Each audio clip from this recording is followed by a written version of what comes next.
I am from beyond. Listen, and all you desire will be yours. Welcome to Spider-Dan and the Secret Balls. Prepare for Prattle.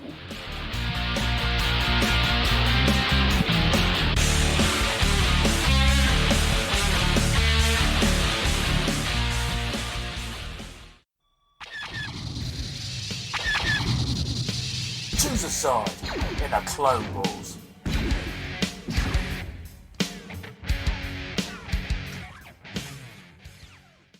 Welcome to Prattle World. I'm your host, the ever-amazing, ever-spectacular Spider-Dan, and in this podcast I spotlight entertainment's best-kept secrets that a mainstream audience may find boring. Welcome back to another edition of Clone Wars, where two similar movies clash to be crowned champion. Two films go in, and only one comes out. Welcome back, guys. I know it's been a little while. I've had a little time off. I've been enjoying my, holiday, I guess.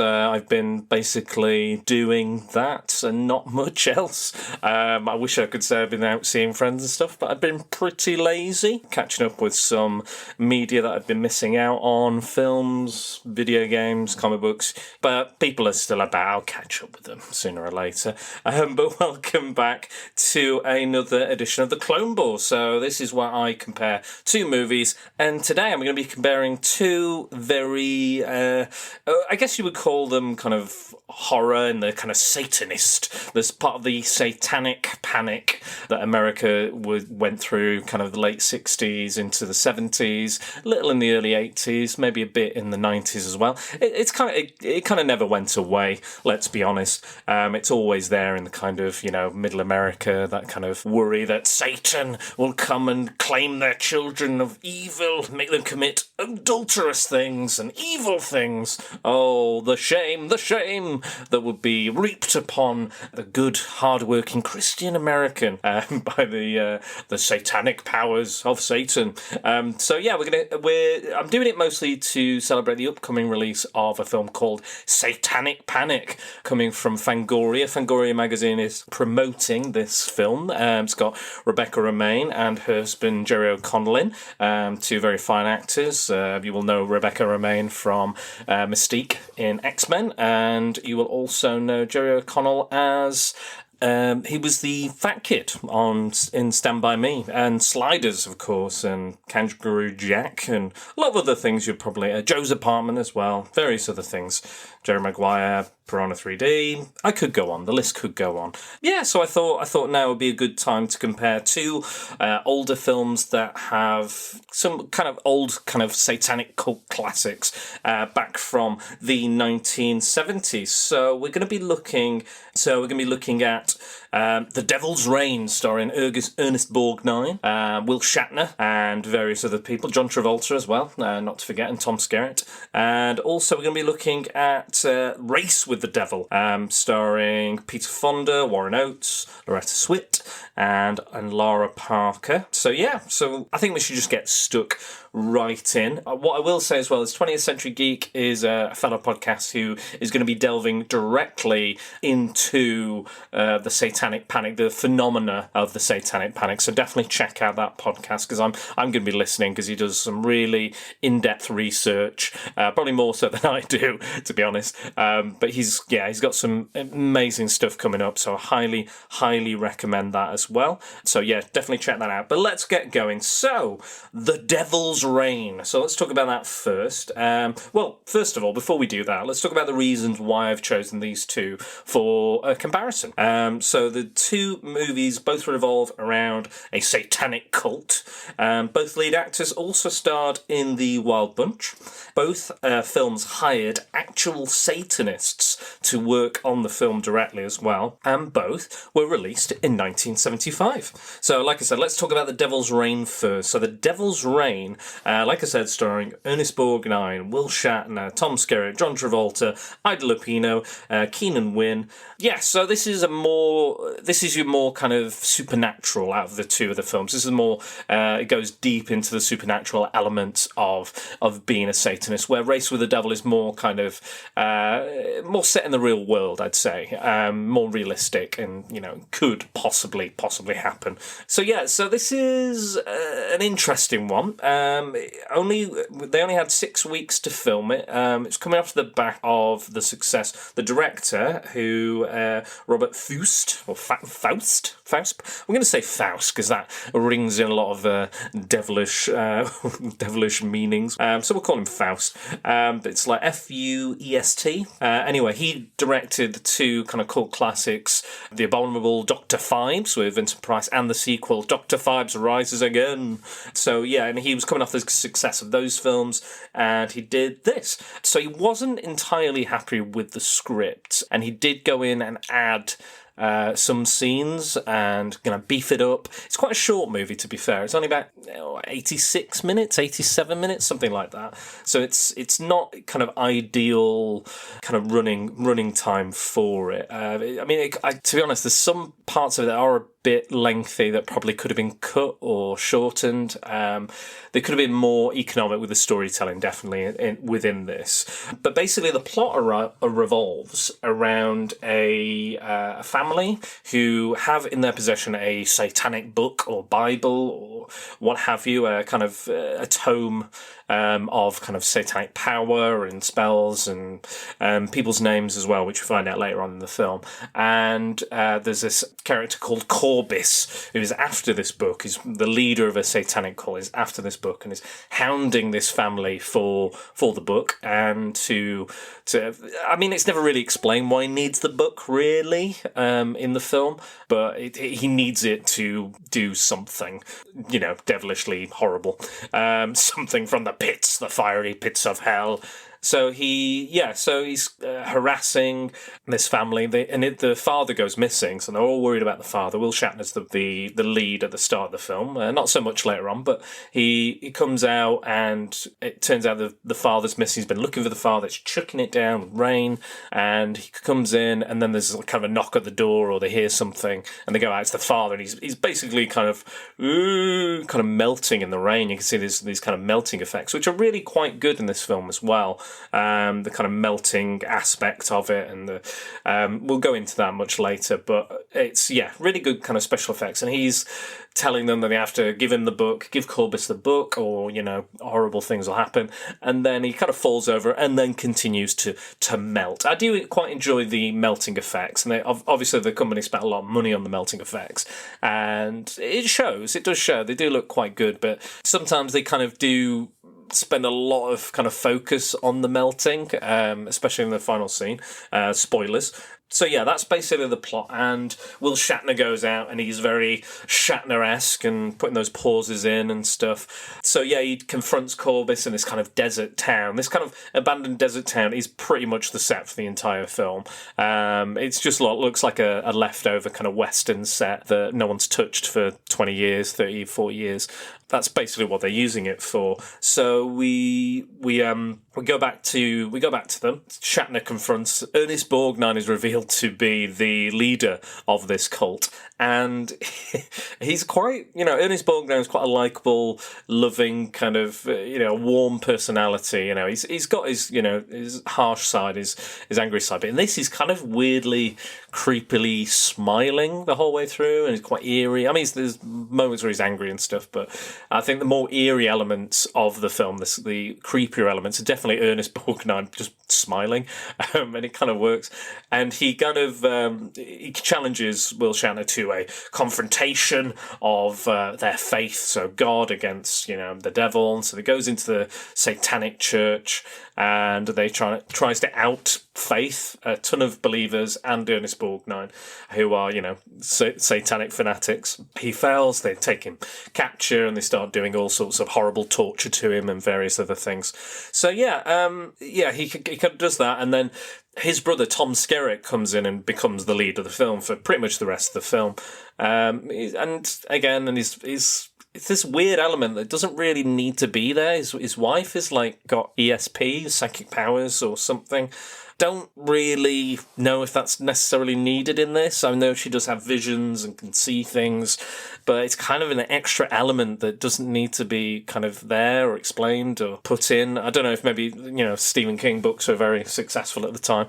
But yeah, so you got Tom Skerritt there, and he turns out to be the brother of Will Shatner, who's gone missing, and the mother at the start of the film, who Will Shatner looks like he's trying to seduce her almost. It's kind of like quite an intimate hug they're having, and then later on during the torture, his mother's kind of when they get kind of indoctrinated into this cult, they kind of lose their eyes. They have this kind of makeup and kind of gauze over their eyes, so it looks like and it's quite creepily effective. The makeup is pretty good in this, so they've clearly spent a lot of money on it. And there's a bit where he's like, "Here, Lilith is here, join in, be evil with us." He's like, "No, no, no," and he kind of gives in, and it turns out he's kissing his own mum.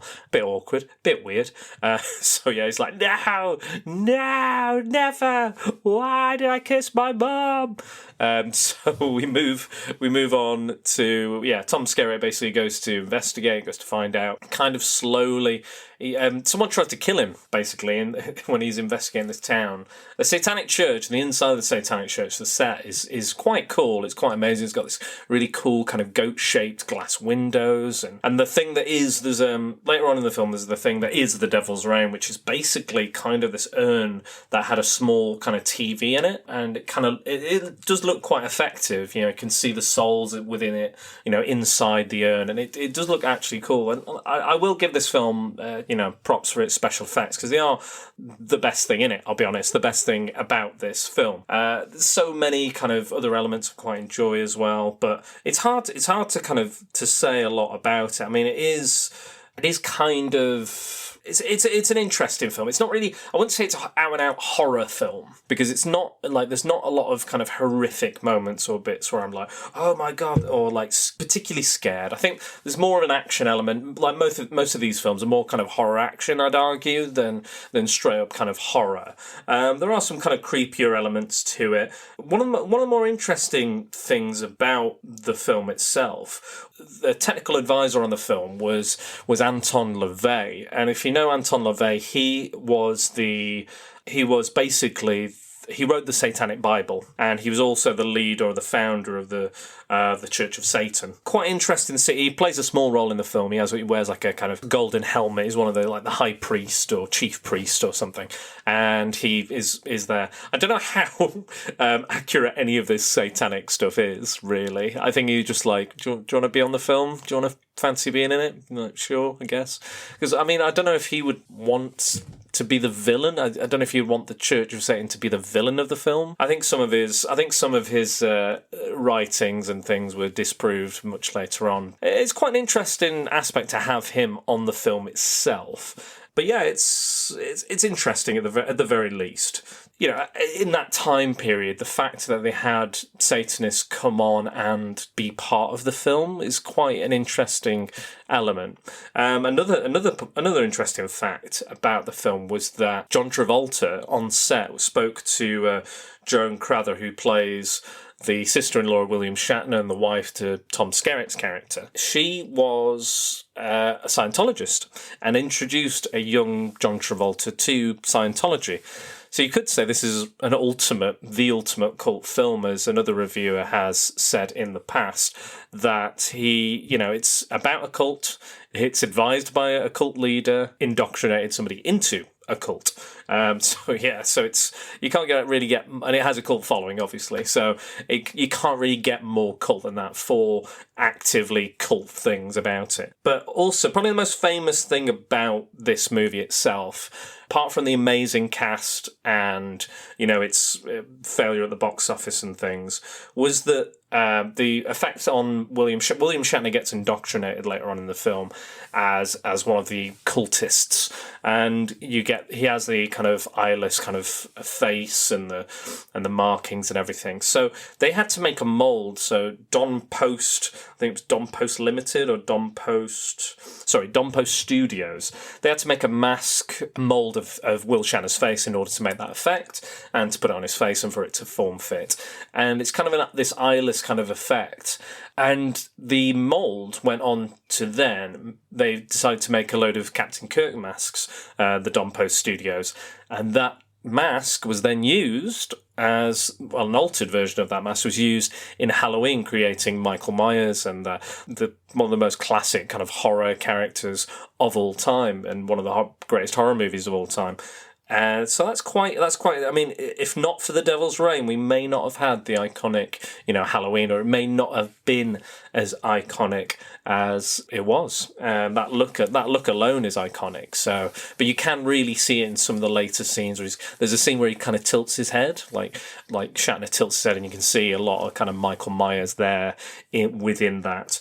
So yeah, there's a lot of those kind of elements there. But yeah, it's kind of. I mean, I did enjoy it, but there's a lot of kind of pointless shots and a lot of like driving, and at the beginning there's a lot of kind of to-ing and throw-in between the putting in the box, getting out an amulet, getting the book out of the hole in the ground, and various other things to do with this. And it was just there's a lot of stuff that could have been cut to like 10 minutes, 5-10 minutes. You could have gotten that out of the way and maybe do a bit more with the kind of characters. Like, apart from the characters dealing with the main crux of the film, the main issues, I don't really know who they are. I don't know like what they're into, or if they're afraid of snakes or something. And there's no kind of character quirks or traits that I could remember. I just go, well, that's William Shatner, that's Tom Skerritt, and their brothers in this. There's nothing specifically necessarily interesting about they don't spend a lot of time on the characters. It's more like the cult and this and that and melting and again, it kind of could have done with a bit more. I do believe that the writing is probably at fault. We never really learn why the cult want the Devil's Reign, which is the urn where all their souls are kept or trapped. No, they already have the Devil's Reign. It's the book they want. But yeah, again, it's interesting. I mean, there's a section where there's a few moments where Ernest Borgnine turns into a like kind of goat Satan thing, and he looks quite intimidating as well as a goat man, goat boy. But yeah, he. Before he gets transformed, but when he's in his kind of cult gear, not when he's a cowboy. When he's a cowboy, he's got these bushy eyebrows. But then when he's in his cult gear, they kind of gel his eyebrows to a point, very much kind of satanic, devilish like eyebrows. And I think that's my favourite thing in the whole film, the fact that they had to, gel those eyebrows. Like looking at Thor, like looking at the original Thor, where they had to dye his eyebrows blonde.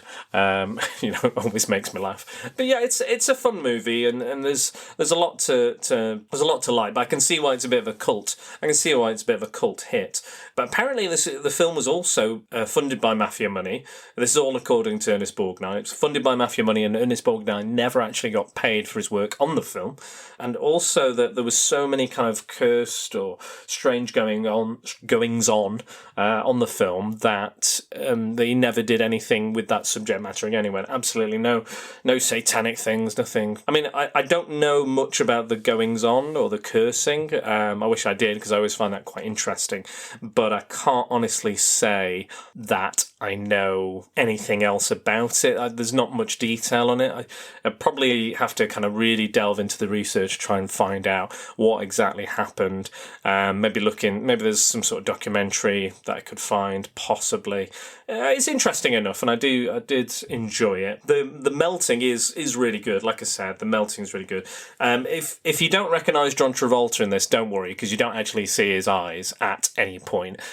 So I think he's called Danny. I think his character's called Danny, but I think you would only learn that in the credits.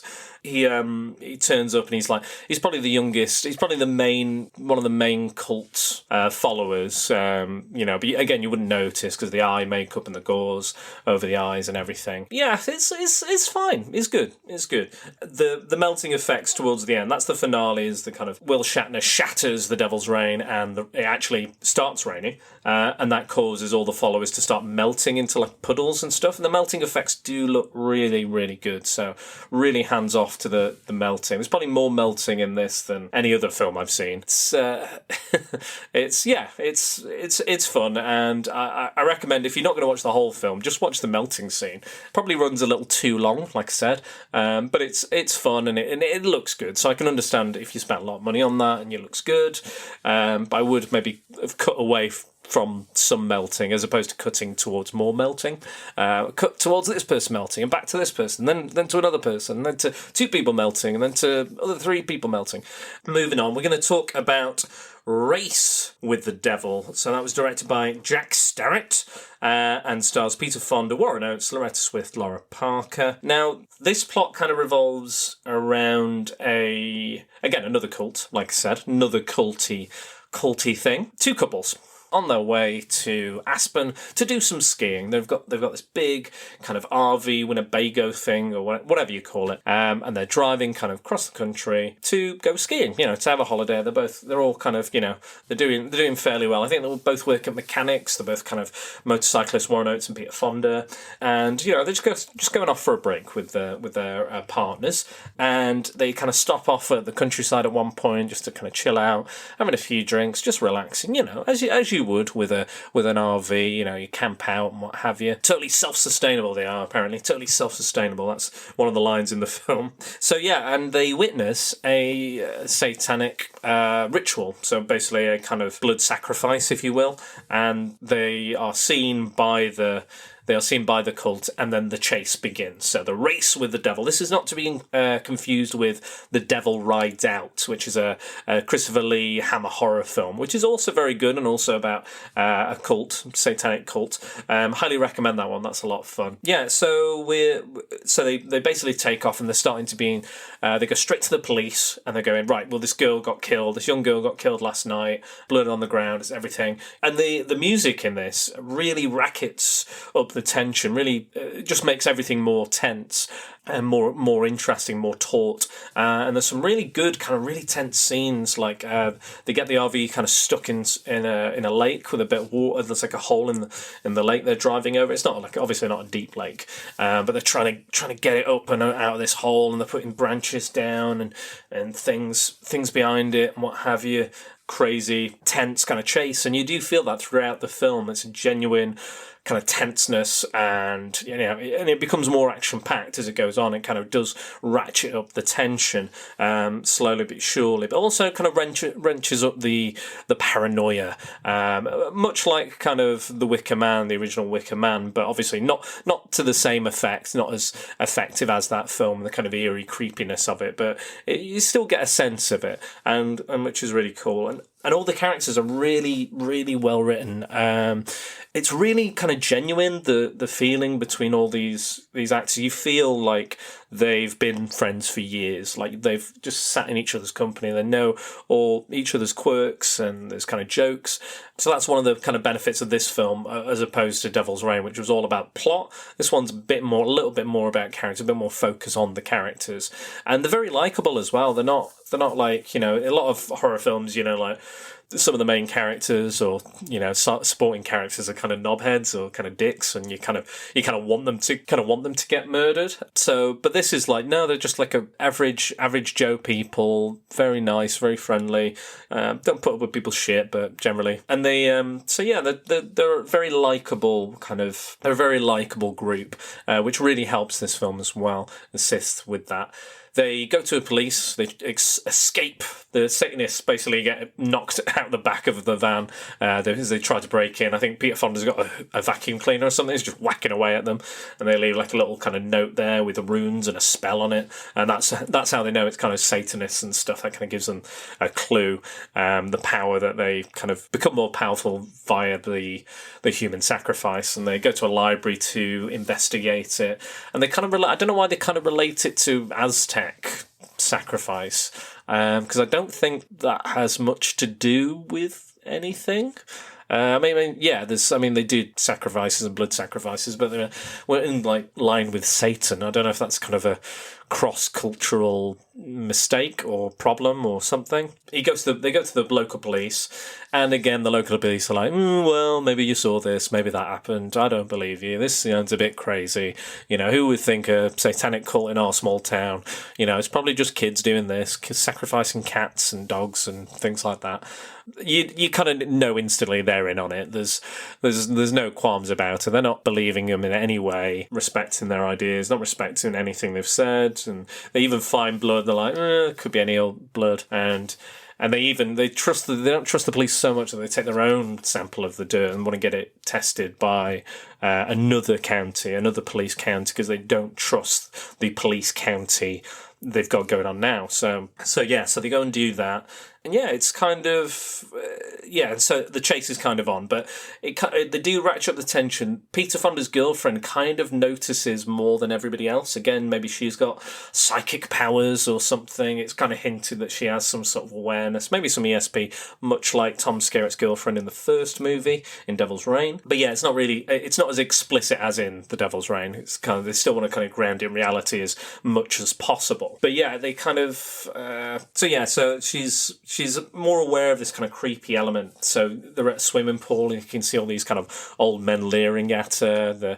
She goes to gas station. They go to gas stations, but she seems to be more aware. Everyone else seems to be not so aware of it. So that's why it kind of makes me think she's got some sort of psychic ability of some sort. Not explicit, more implicit. Or maybe she's just aware, or maybe she's just more paranoid. But they go to like a country and western bar, and they get stared at as well. After they come back from the country and western bar, they find their pet dog is dead.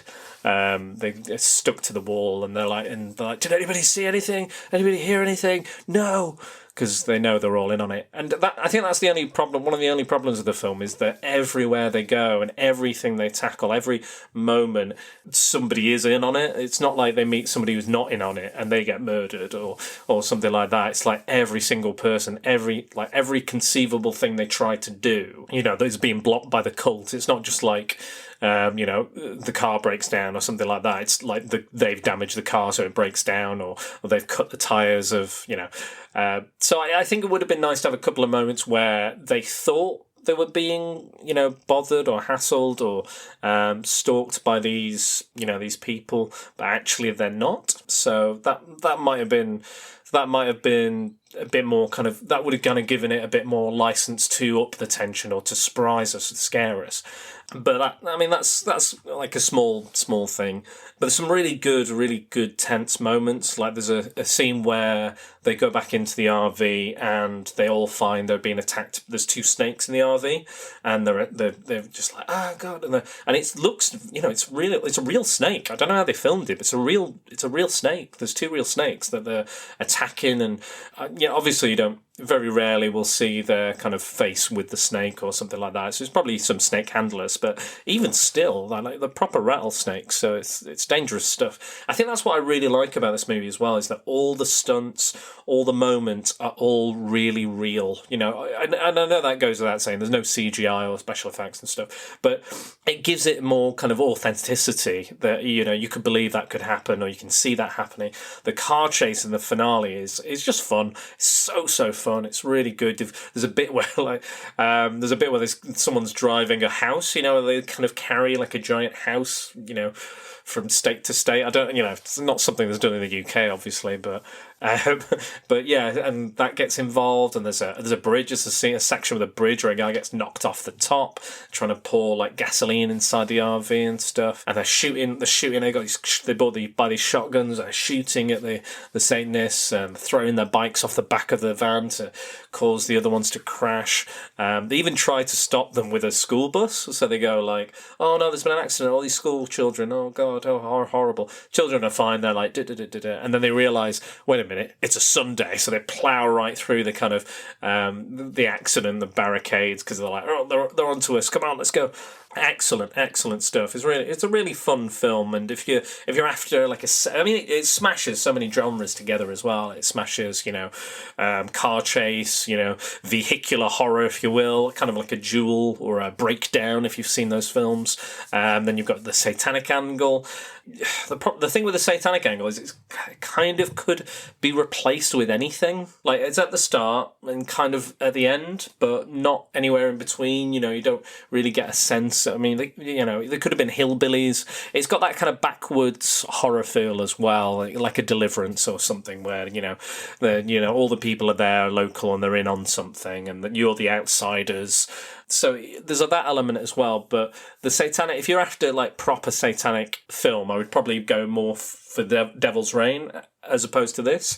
If you wanted to see the supernatural and the kind of devil in the cloaks and the gowns and stuff. I mean, again, you still get that, but it's outside the beginning and the end. They could be, angry hillbillies. They could be aliens, they could be, who knows, it could be anything, and it would still kind of work. Any kind of militant kind of white supremacists or something like that.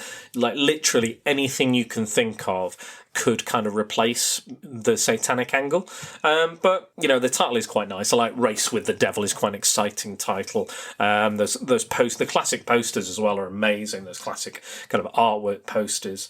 I'm a big fan of kind of Peter Fonda and Warren Oates. Warren Oates, if you've not seen a film Warren Oates, check out Bring Me the Head of Alfredo Garcia by Sam Peckinpah. An incredible film.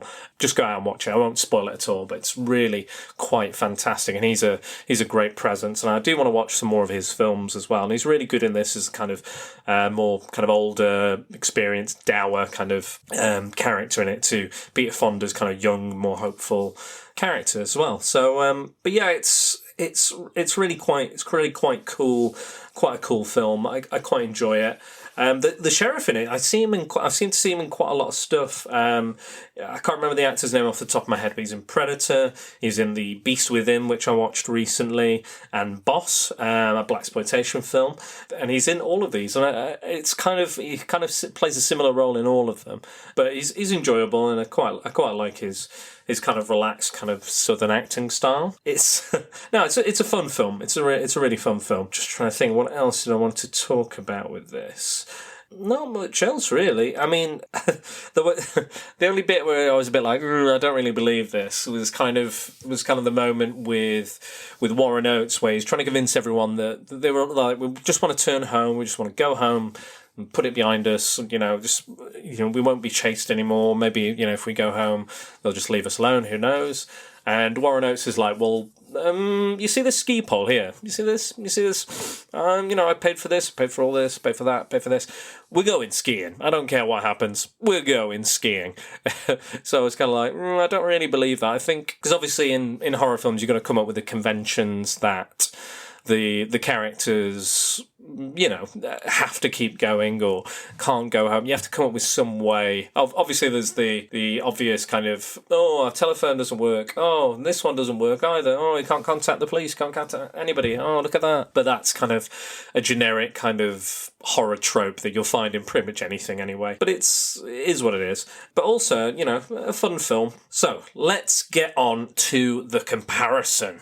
So let's compare the two films. So I like to compare 5 aspects of the film: writing, acting, music, cinematography, and direction overall. So I'm going to give a point to each one, and we'll see at the end who comes out on top. So first of all, we're going to look at the writing of both films. So who will win this bore? Let's find out. So the writing, The Devil's Reign, as I said earlier, the director was not happy with the writing of the script. He felt that they were kind of making up a lot of it. I think that's probably why he hired Anton LaVey as an advisor. There's a lot of kind of, with Devil's Reign, there's a lot of kind of, not plot holes. It's hard to explain. Like I said earlier, you don't really know who the characters are. You know the situation roughly. Satanists are after them for this book. Don't know what they want it for, but they need this book for something. Apparently, the director added a few scenes. I believe there's a scene where it's a kind of flashback into like Pilgrim times, kind of the witch hunting era. Corbus has indoctrinated all these people and put their names in the book and convinced them to sell their soul to Satan. They belong to Satan now. He adds that, and I think, it kind of does tie up a lot of the loose ends, a lot of the questions you would have about the film, but it also adds more questions, and the focus is very odd. I think when they hired Shatner, they were like, right, we need to have Shatner. And I think the reason why Shatner couldn't do the full film, was that Star Trek was already a cult classic by this point, I think. So I think he had to go off to a convention or something like that. I think that's the reason they only had him for a little while. Maybe that's why they need to do, rewrites on the script, perhaps, and that's why Tom Skerritt was brought in. But yeah, it's not. I don't think it's a very well written film. I like, again, visually quite arresting and quite good, but I don't think the strength in this film lies in its writing, particularly. Again, it's a lot of elements thrown in. There's a lot of stuff that could have been left on the cutting room floor, perhaps, or they could have.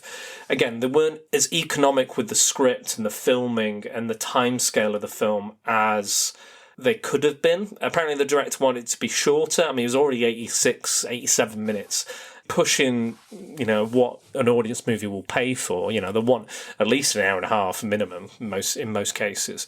But yeah, don't think that's the strongest. Like I said with Race, with the Devil, the characters are a lot stronger. I believe in them. I care about them. I'm more invested in the whole plot. Just the writing for Race, it's a lot more straightforward. It's a little less supernatural. I think maybe the problem was they didn't know how to write supernatural stuff.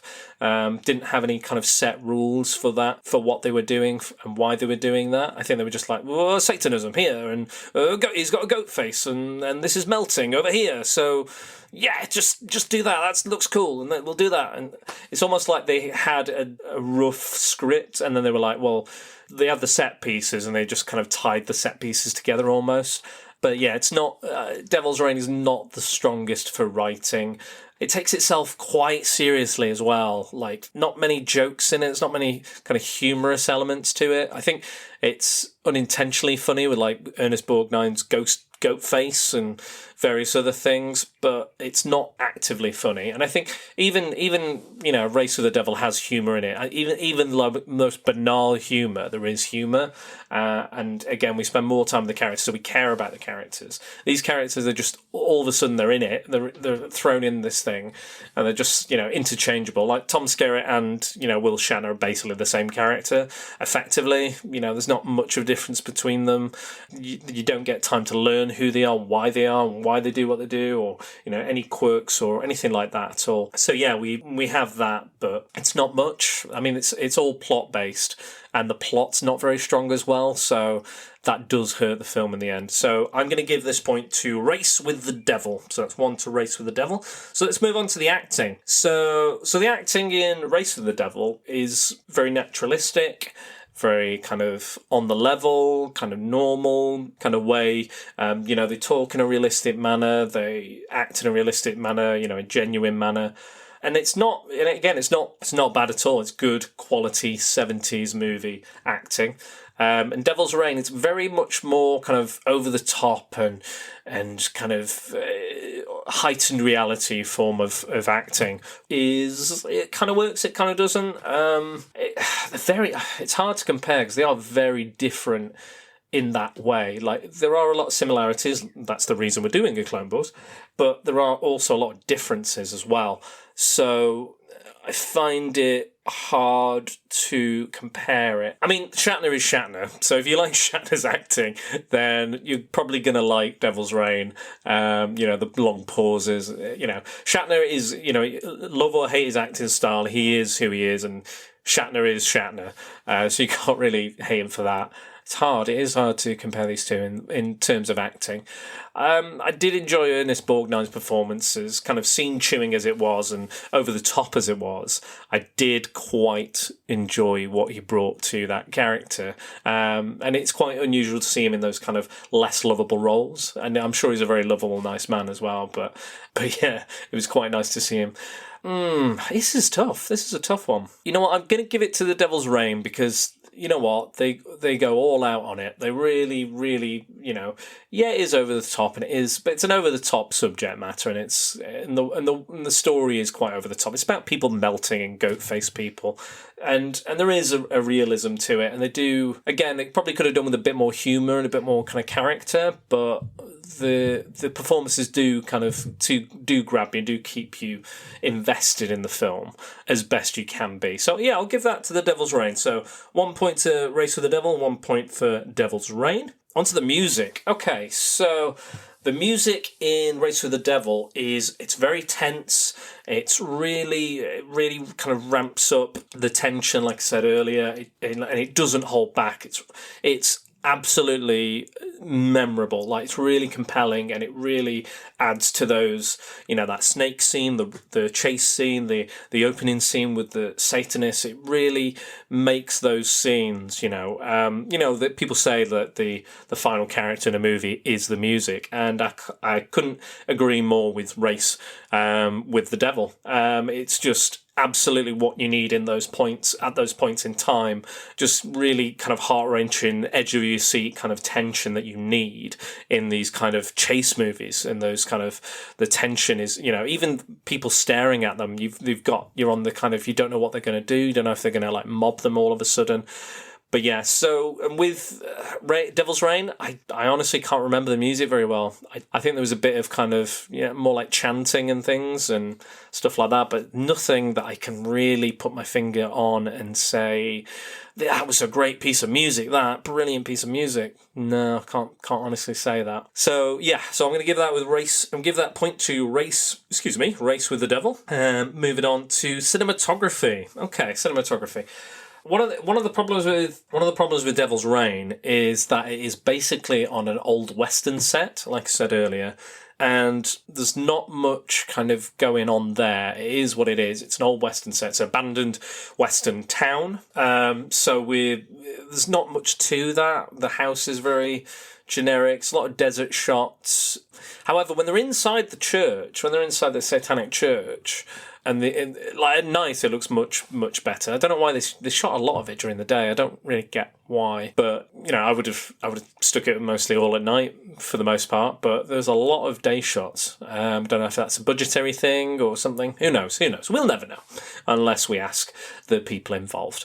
So when we're inside the church, it looks gorgeous. There's, like I said, the urn looks amazing. The costumes, the makeup.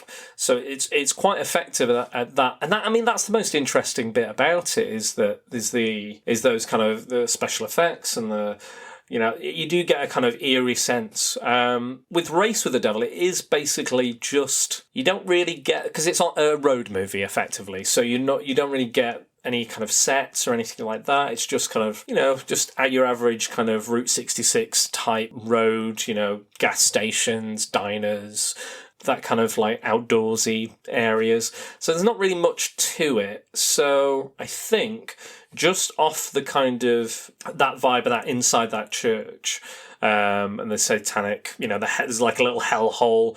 Some of the people fall in the end, and Borgnine falls in at the end, and the flames shoot out and stuff. And the Devil's Reign itself, and the makeup and the robes and the pews and everything. I'm going to give it just for the church, because it does really feel quite eerie and almost otherworldly in there. I'm not saying that, Race of the Devil's necessarily bad. It's just not as interesting to look at.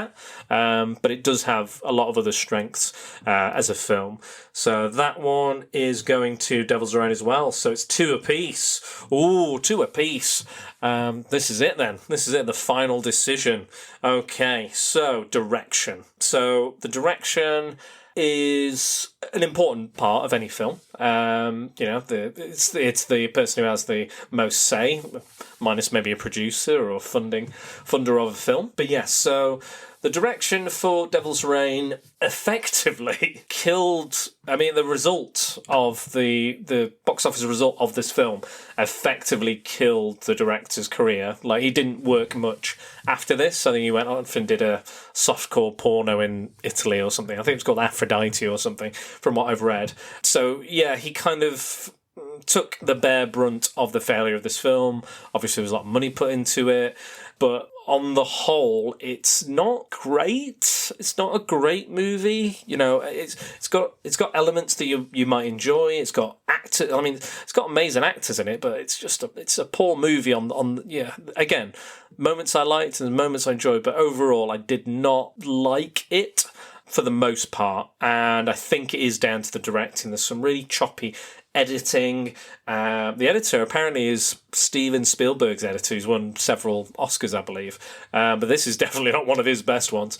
It's not ideal. It's not one of the best ones I've seen in regards to just filmmaking. I mean, the story is not there. The characterization is not there. Again, I don't really blame the director entirely for it, but I think he probably did the best he could, but it's still not good. It's still not done well. It's not a good movie. I know it's got, like I said, it's got a cult following and there's fans out there. I'm sure I can see why people do appreciate it as a cult movie, but it just didn't have enough for me going in. And I love cult movies, don't get me wrong. This is mostly what my channel is about, is cult movies, but this one is not for me. But with Race with the Devil, the tension is there, the characterization is there, the action is there, and it's pulse pounding. Everything kind of comes together really, really well, and it's a strong film. You know, there's a lot of kind of elements in, you know, like things like Red State or Drive Angry that have, you know, almost wholeheartedly taken from this film. It has a huge influence, more influence than Devil's Reign, arguably, minus the kind of Michael Myers thing. But, you know, it's one of those where it grabs you. Like, Devil's Reign didn't grab me. Race with the Devil grabbed me from the beginning, from the offset, and kept my attention throughout with all the things I've mentioned. And it was a ride. It was a hell of a ride. Race with the Devil. This war has been conquered. Race with the Devil is victorious. So that was our 2 satanic movies, back to back, lots of fun. So bear with me, guys. I am using new recording equipment, so I'm still getting used to it and figuring it all out. But I think I've got something that's workable now, and this is a new kind of, I've got an audio interface now and a new iPad and another microphone as well, so you're probably going to hear a lot better kind of audio quality. We will see. I don't know how well this is going to turn out, but we'll see. I'm very hopeful. But thank you again for tuning in. If you guys want to find me on the social medias, you can find me on Facebook at Secret Balls, if you type that in the search bar. Twitter, it's at Dan_Balls. Instagram, it's SpiderDan Secret Balls, or one word.